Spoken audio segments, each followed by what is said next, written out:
Today, we're going to dive into something pretty fundamental, something we all think we share, the mind's eye. You know, that inner screen where you can picture things.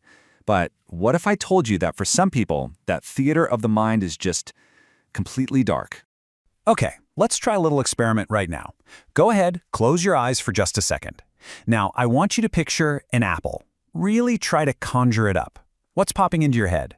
Is it a shiny red apple? A green one? Can you see the light glinting off its skin? Maybe there's a little stem, a leaf? Or is it just the idea of an apple with no picture at all? All right, you can open your eyes. Now, what you just experienced probably lands somewhere on this scale. Over on the left, at number 1, that's a super vivid, basically photorealistic apple.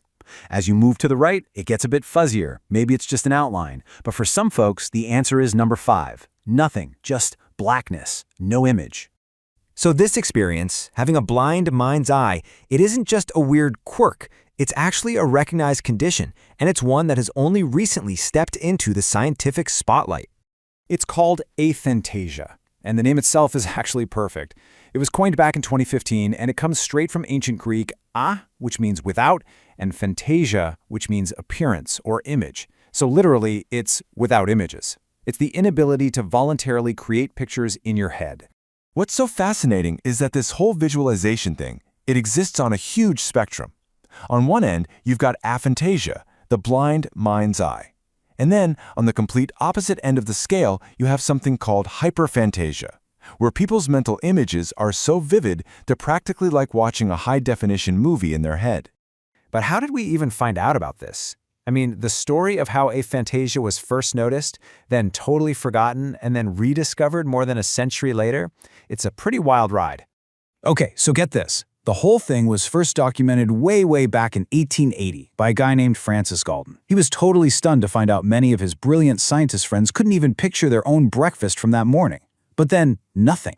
His discovery was basically lost to time for over 100 years.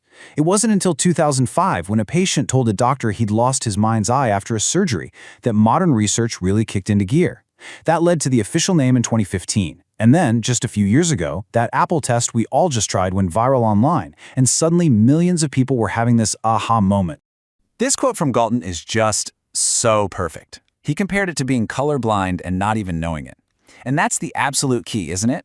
How would you ever know that the way you experience your own thoughts is different from anyone else?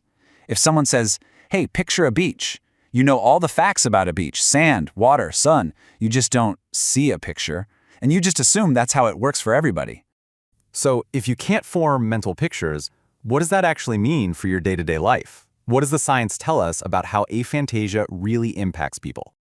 Well, the research is uncovering some really fascinating stuff. For example, people with aphantasia often say their personal memories feel different.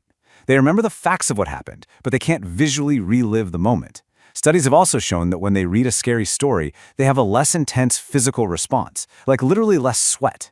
But here's a weird twist. Most can still have visual dreams, probably because those images aren't voluntary. And it's not just sight. A lot of people with aphantasia also report not having an inner voice, which is a related thing called a neuralia. It's like aphantasia, but for sound. And you might be thinking this is some incredibly rare thing, but get this. A 2022 study estimated that almost 4% of us have a very dim or totally blind mind's eye. That's roughly 1 in every 25 people. Which means, yeah, there's a really good chance you know someone with aphantasia, and they might not even know it themselves. Now, this all leads to one of the biggest questions people have, right? If you can't visualize, can you actually be creative? Like, could you be an artist or a writer or an animator? Well, the answer is going to completely blow your mind. Just take a look at this list. Ed Catmull, a co-founder of Pixar, you know, the studio that's all about stunning visuals. Glenn Keane, a legendary Disney animator who brought characters like Ariel and Aladdin to life.